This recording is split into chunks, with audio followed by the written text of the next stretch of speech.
Si vous avez assisté ou visionné mon séminaire en direct du 9 février 2020, vers la fin, vous avez pu prendre conscience d'une anecdote très personnelle à propos d'une addiction que j'avais et que j'ai réussi à éradiquer de manière totalement inattendue et même inespérée. Il ne s'agit pas de tabac, ça je l'ai réglé depuis longtemps. D'alcool, je n'ai jamais bu plus que de raison. De sexe, ça aussi je l'ai réglé depuis longtemps. Voyez donc ma liste de lecture sur la transmutation ici. Non, il s'agissait d'une addiction double qui liait à la fois le dépaysement artificiel et le fait de manger trop. Bref, ce qu'on appelle communément le plateau télé. En fait, bien que je harangue le contraire et condamne cette pratique dans mon livre et mes vidéos sur le maigrissement, je ne pouvais pas manger sans regarder un film en même temps. Les seules fois où je mangeais à table étaient lorsque je recevais du monde. Vous allez me dire, c'est bien peu de choses pour une addiction. Certes, mais comme le dit le titre de ce paragraphe, ne nous fions pas aux apparences. C'était véritablement une addiction et cette mauvaise habitude engendrait deux problèmes. Le premier était l'erreur que je souligne dans mon livre, erreur qui consiste à faire autre chose en mangeant. On ne fait pas attention à ce qu'on mange, on ne mastique pas, on n'écoute pas ces signaux alimentaires, et donc on mange trop, on grossit, on est lourd et fatigué après le repas. Le second problème était le dépaysement artificiel. Comme dirait Jean-Jacques Goldman dans sa chanson, elle vit sa vie par procuration devant son poste de télévision. Et c'est ça. Vous allez me dire, pour quelqu'un qui a une vie satisfaisante et qui s'évade avec des films en mangeant, il n'y a pas mort d'homme. Il peut très bien continuer ainsi sans se faire de mal, ni aux autres. En revanche, pour quelqu'un qui a des ambitions, qui veut changer de vie, de quartier, de ville, de pays, être nomade, il y avait un sérieux problème. En gros, mes ambitions étaient absorbées par cette évasion artificielle de chaque jour devant mes films. Et je réalise maintenant que je sélectionnais inconsciemment des séries ou des films où il y a de beaux paysages, souvent tournés au drone, des contrées reculées, etc. Bref, les endroits où je meurs d'envie de me poser avec mon van. Et ça satisfaisait mon subconscient pour une bonne part, lequel n'avait ensuite plus assez de motivation, d'énergie et de résistance à l'adversité pour véritablement changer de vie. Une fois ma décision de partir en nomade prise, ça a vraiment tout changé et mis en branle les processus dont je vais vous parler ici. J'en suis même venu à me demander pourquoi il m'avait fallu aussi longtemps pour réaliser ça. Mais malgré cette prise de conscience, je n'arrivais toujours pas à me passer de films ou de séries en mangeant.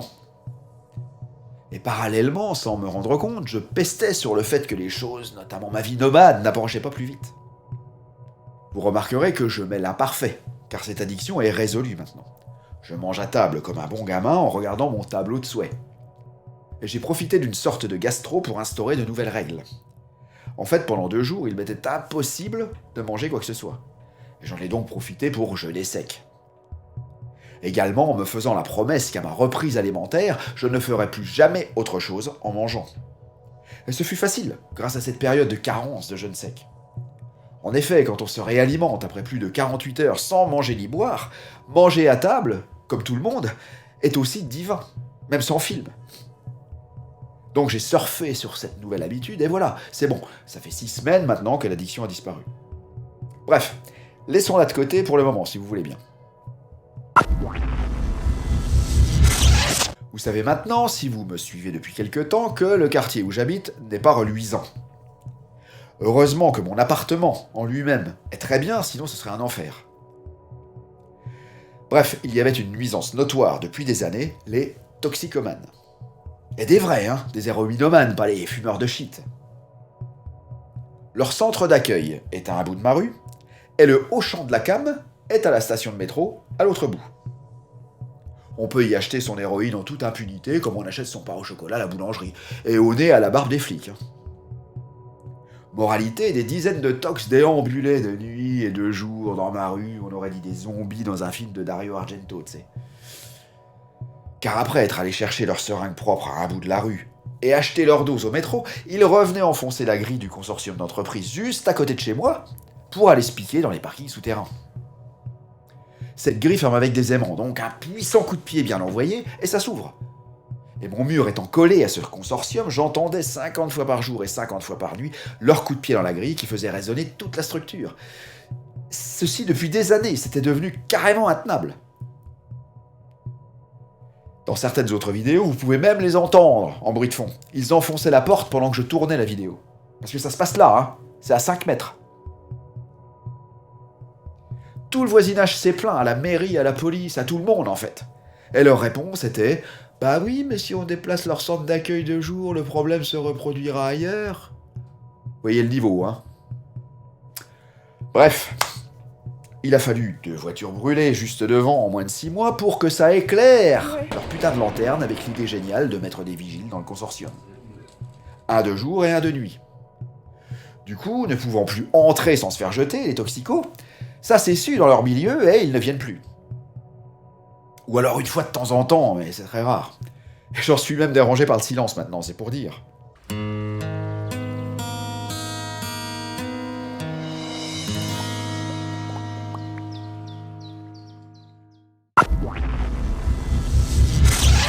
Alors quel rapport entre mon plateau télé et les toxicos, me direz-vous? Vous ne le voyez pas? Rassurez-vous, moi non plus. Il m'a fallu plusieurs semaines pour faire le lien aussi, hein, donc... Et quand je l'ai fait, j'ai eu la preuve que les voies de l'univers, ou du Seigneur, hein, comme vous voulez, étaient vraiment impénétrables. C'est pas du flan. Le point commun est le suivant. Ces gens me montraient 100 fois par jour que mon addiction en était bien une, et que tant que je garderais cette mauvaise habitude, jamais je ne pourrais partir de mon trou à rats et aller par monts et par vaux comme je l'ambitionne avec mon van. Leur addiction est bien plus grave que celle que j'avais. Mais peu importe, c'était la façon que l'univers avait trouvée pour me faire réagir. Et quand on regarde bien tout ça de près, ça saute aux yeux, mais non, j'étais tellement près de l'arbre que je ne voyais plus la forêt. En gros, je pense que le docteur Hewlett, qui clame que l'autre n'existe pas, pourrait me dire que ces gens ont fait le sacrifice de leur grave et terrible addiction pour me montrer ma toute petite addiction à moi. Et quand on se place à ce niveau, comment ne pas aimer l'autre? Comment ne pas aimer ce sacrifice que cet autre a fait pour moi? Et d'autant plus que leur addiction engage leur pronostic vital à chaque fixe. La mienne ne m'empêchait que d'avoir une vie encore plus plaisante que celle que j'ai. Vous vous rendez compte du sacrifice karmique de ces gens-là? La moralité est que l'autre est vraiment notre miroir. J'aurais pu encore vivre des années ainsi sans faire le rapport. Mais heureusement, il a fallu que je profite de cette indigestion pour décider une fois pour toutes, cette notion est très importante, j'y reviendrai plus loin, de ne plus jamais manger en faisant autre chose. Et par là même d'arrêter de gâcher mes ambitions avec des ersatz par procuration, pour que ceux qui me montraient mon addiction disparaissent également. Logique, puisque le problème est résolu. Plus besoin de qui que ce soit pour le pointer du doigt. C'est parce que je m'étais engagé solennellement à ne plus manger en faisant autre chose, et que ma décision était irrévocable, que la matrice a commencé à changer pour moi, toute seule, de façon totalement inespérée et subreptice. Je sais pas vous, mais moi je trouve ça énorme. Donc voilà, cette anecdote personnelle et assez intime, hein, pour vous montrer que l'autre est réellement notre miroir, et la symbolique de tendre l'autre joue dans la Bible ici prend tout son sens. Aimez vos ennemis, qui disait, et il vous montre ce qu'il y a à changer chez vous. Et ça marche pour tout, du simple agacement au harcèlement moral, physique et j'en passe. Et cette prise de conscience de comment l'univers fonctionne nous permet d'étendre cette réflexion à bien plus grand, bien plus large. Je crois que le commencement de cette maîtrise des signes est de vouloir comprendre avant tout, et de perdre le réflexe de pester sur tout ce qui nous défrise, car tout, sans exception, est là pour nous montrer quelque chose à rectifier en nous.